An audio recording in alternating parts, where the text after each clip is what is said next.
Hello everyone, I, Suvarna Muzumdar, Assistant Professor in Electronics and Communication Departments of Ajay Kumar Garg Engineering College, welcomes you on a lecture on 8086 interrupts.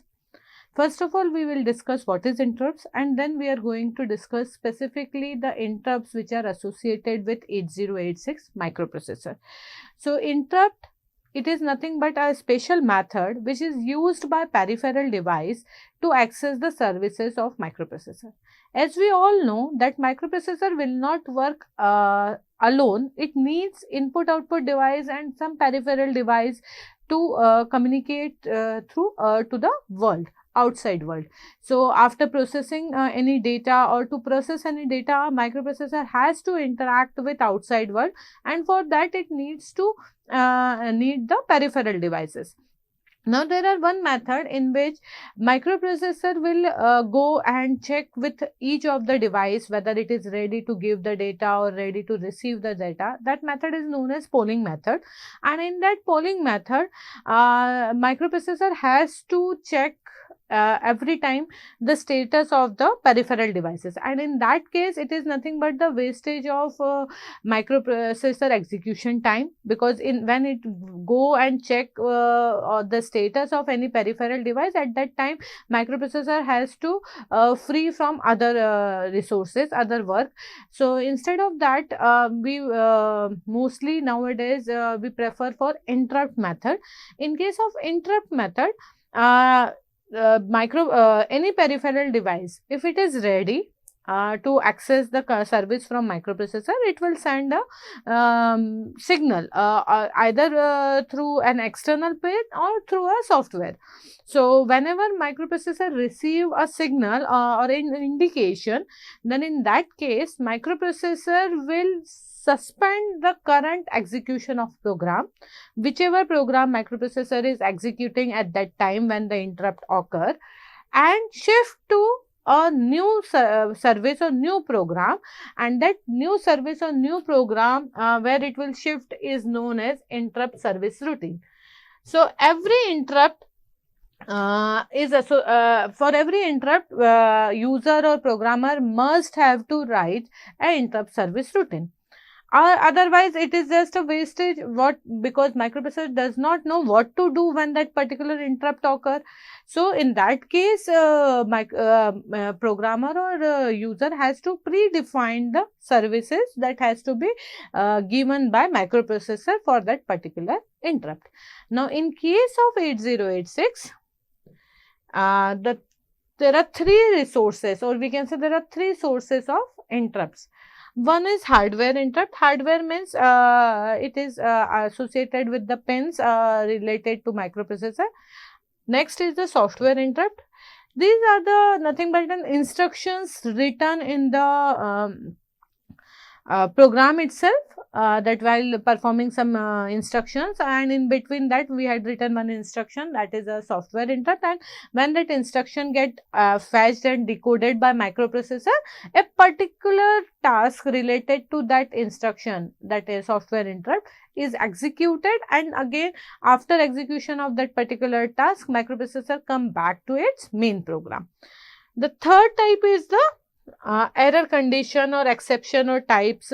Like in the third case we can check an example like hardware reset. When that hardware pin reset is dead, actually that is hardware, but it is an error condition, that if your system is hanged, and then in hang situation if you go with some rebooting of your system, in that case that is an error condition. Or in case you have failed to get some input from any input output device, like suppose your keyboard is not connected properly or your mouse is not connected, then in that case that is the error condition and you have to reboot your system.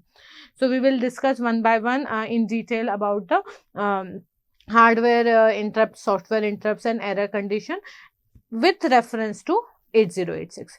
So one way of classification, this is the general way of classification of interrupt. Interrupt are broadly classified into two: hardware interrupt and software interrupt. And hardware interrupt are further classified into two: the maskable interrupt and non-maskable interrupt. So maskable means interrupt if in a program, if we have written a program and a user or programmer does not want that while execution of that particular program, no other work has to be done by microprocessor, then in that case, microprocessor in the through instruction we can mask the hardware interrupt. We can mask the hardware interrupt means we will hide the interrupt. And if some of the device try to interrupt the microprocessor while execution, then it will not get the access.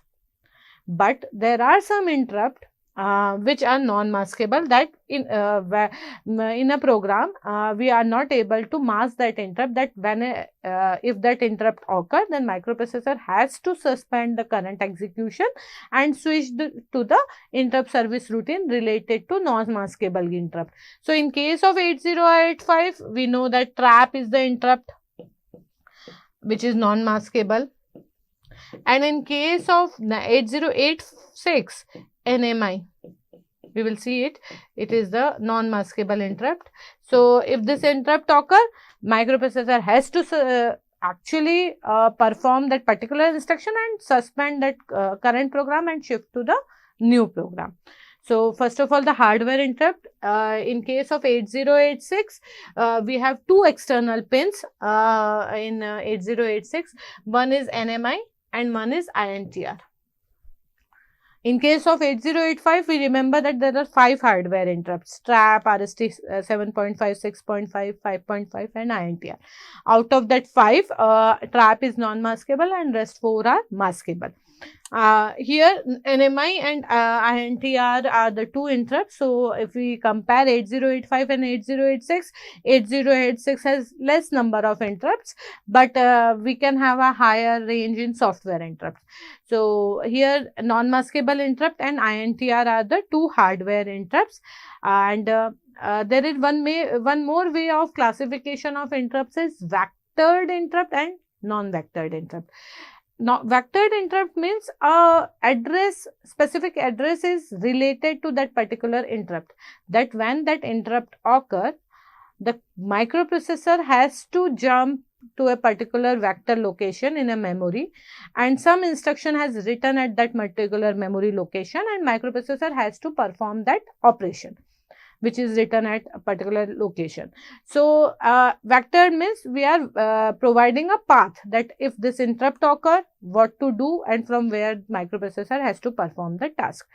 Non-vectored interrupt means user has to define a location where to move. Microprocessor means user has to, or programmer has to give a path to the interrupt service routine where we have to write.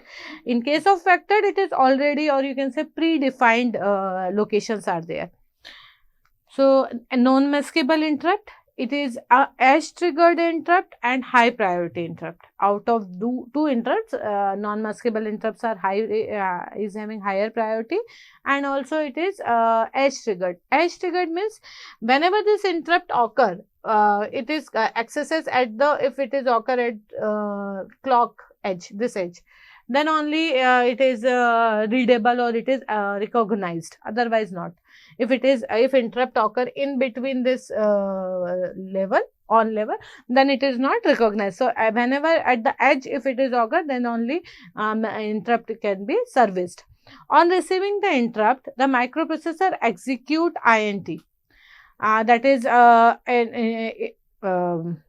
what I can say, an instruction, that is INT, and service routine, or we can say interrupt service routine, which is written at the address 008 in a interrupt vector table. IVT is nothing but interrupt vector table. So from here you can see that your NMI is a vectored interrupt. Here a specific address is associated with this NMI. Whenever this NMI hardware pin get a signal 1 from any device, microprocessor will execute that current execution, that current instruction, and then jump to this location 4 times 0 8H. At this location, some program has to be written. But actually in interrupt vector table, at this location, microprocessor has associated you can say hardware configuration is such that we have only 4 locations given to one interrupt in the IVT, interrupt vector table. So at this 4 location, we can only store the new value of IP and CS, and we have to just write, means at the time of initialization of 8086 microprocessor, we have to give a address, starting address of in a interrupt vector table regarding the interrupt service routine of NMI. So here at 0008H location, we will only write the value of IP and CS. Okay. So and the program that is associated with this NMI is written at that particular address. So for example, 30,000 is the location, then we will write that the value of IP and CS in 008 location is the 30,000 H. Now in case of INTR, it is a maskable interrupt and it is a level triggered interrupt. Level triggered means now in a clock, this interrupt has to be present for this particular level. If the INTR is present at this particular level, then only microprocessor gives the service, and it is having lower priority as compared to NMI. So if both the interrupts are at a time active, then microprocessor first serve NMI, then after giving service to NMI, if INTR is still present, then microprocessor will run this interrupt service routine for INTR. Now what is going to be happen whenever an interrupt occur? So when an interrupt occur on receiving, or here it is written like on receiving the interrupt, there are 2 INTA cycle. Interrupt acknowledgement cycle has been executed by microprocessor, and in first INTA cycle, or in first case, microprocessor has to calculate the vector number, that which is the number which interrupt has to be executed, and in second cycle microprocessor has to get the number, or the device will send the vector number to the microprocessor, that now microprocessor has to calculate the physical address from where the interrupt service routine is written by the programmer. So initially microprocessor get ready to receive the vector number, then in second case the device will send the vector number, then after when microprocessor receive that vector number, it will multiply it with 4, and corresponding location in IVT, that is interrupt vector table, is obtained, and from there microprocessor get the CSIP content. Now in this case, as I told you that INTR is a maskable interrupt, so how we can going to mask? So if IF flag, interrupt flag, it is in our flag register of 8086, there is a flag that is interrupt flag. If this flag is 0, if we make it 0 by instruction CLI, clear interrupt flag, CLI is clear interrupt flag. If we use in our program CLI and we make it 0, then it means that we are masking INTR. So microprocessor will not give service to this INTR interrupt whenever it occurs. Now if programmer wants that microprocessor gives a service to INTR, then in our program we have to use this instruction STI, that is set interrupt flag. When we use this instruction STI in our program, after execution of this instruction, this IF flag gets set, and now microprocessor is ready to give service if interrupt occur. So it depends on the programmer, whether programmer wants an interrupt in between the execution of normal program, or it does not want to interrupt it. Next classification is of about software interrupt. In case of 8086, we are having 256 software interrupts, that is ranging from 00 to FF. And these are the we can say these are the instruction which are used in our program to create the interrupt. So total 256 interrupts are there, means we have an INT 0 to INT 255, or here not, we are not using 255, we are using FF, we are giving hexadecimal representation. Okay. So this is the interrupt vector table. In this interrupt vector table, you can see that there are three, the total 255 are divided into three groups. We will see in later case, but you can see here that each interrupt having 4 locations, 2 for IP and 2 for CS, because each at one memory location, we can store only 8-bit data, and our CS is also 16-bit and our IP is also 16-bit. So we need 2 locations corresponding to each address. One is base address and one is offset address. So here we need 4 locations corresponding to each interrupt in a interrupt vector table. So in microprocessor 8086, the 1 megabyte memory which is connected with this microprocessor, the initial location from here to this location is used as an interrupt vector table, IVT. We will not means as a programmer we are not supposed to write any instruction or any program in this location. Here only we can mention the address, CSIP content, and now at that particular address we can write our program. So in case of software interrupt, it is a 2-byte instruction. 2-byte instruction. Why it is 2 byte? The first is the opcode INT and second is the number. Okay, so the first byte provide the opcode and the second byte provide the interrupt number, whether it is 00, 01, 1 or FF, up to FF. Now what all the steps microprocessor will perform when this interrupt, software interrupt is decoded. So whenever microprocessor decoded this instruction INT, and before execution or you can say while executing this interrupt, first of all microprocessor will push flag register, CS value and IP value. The current value of CS and IP and flag is pushed onto the stack. Okay, and next IP and CS is loaded with the new value from IVT, from interrupt vector table, and it will reset interrupt flag and trap flag, so that it will give an indication that right now microprocessor is not want to be interrupted by any another interrupt, because it is going to serve that particular interrupt service routine. So it will mask the other interrupts. So that's why interrupt flag and trap flag is reset by during the transfer of from main program to inter-service routine program. Now there are, as I told you, there are 256 interrupts in 8086.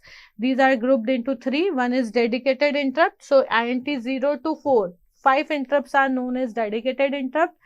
INT 5 to 31 are reserved, which is right now not available for with 8086. It is used in higher version or advanced version of microprocessor 8083, 486 for having some interrupt service routine.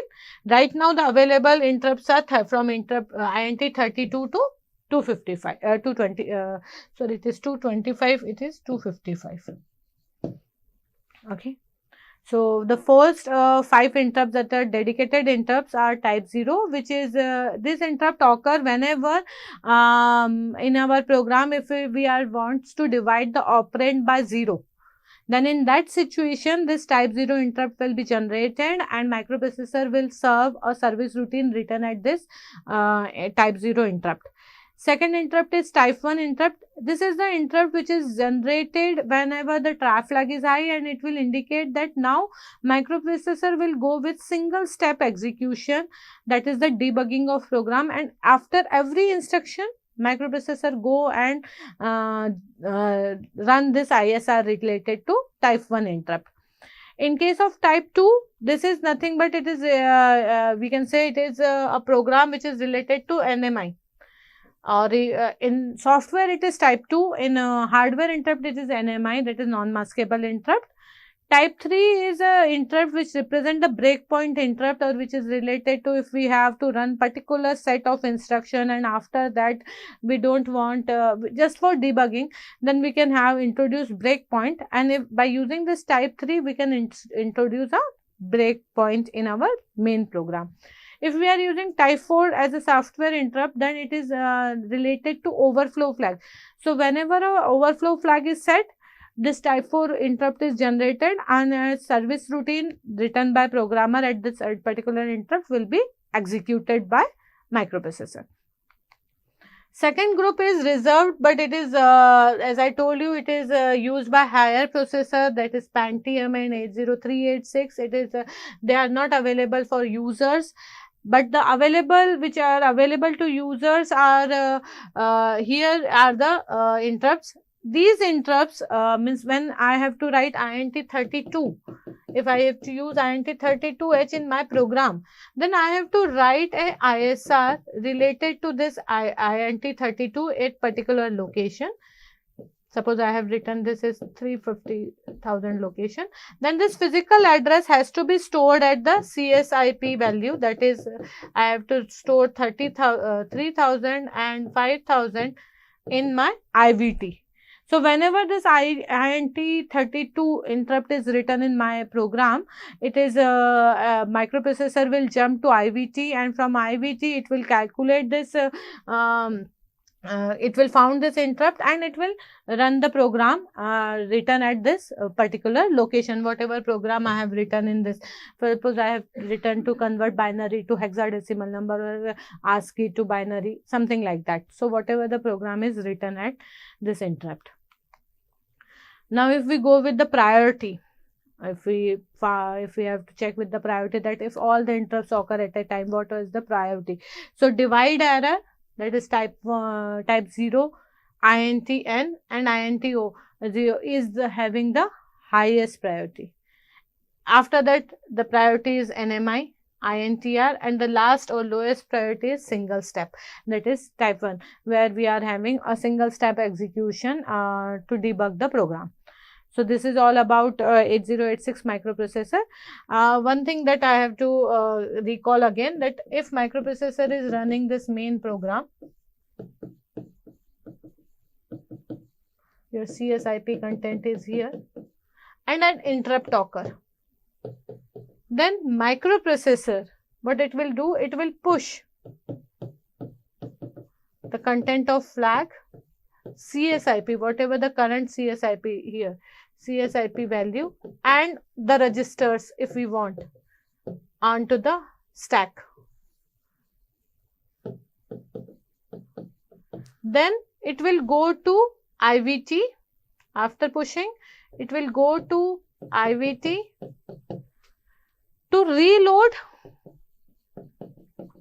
CSIP with new values, and then it will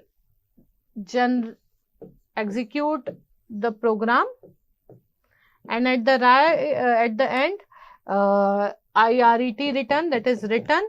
At this return, microprocessor will return at this location, but while returning it will again reload this previous CSIP value and flag, and then it will return to main program. So this is the flow whenever an interrupt occur in microprocessor. This is the general flow. So this is all about microprocessor 8086 interrupt. Thank you.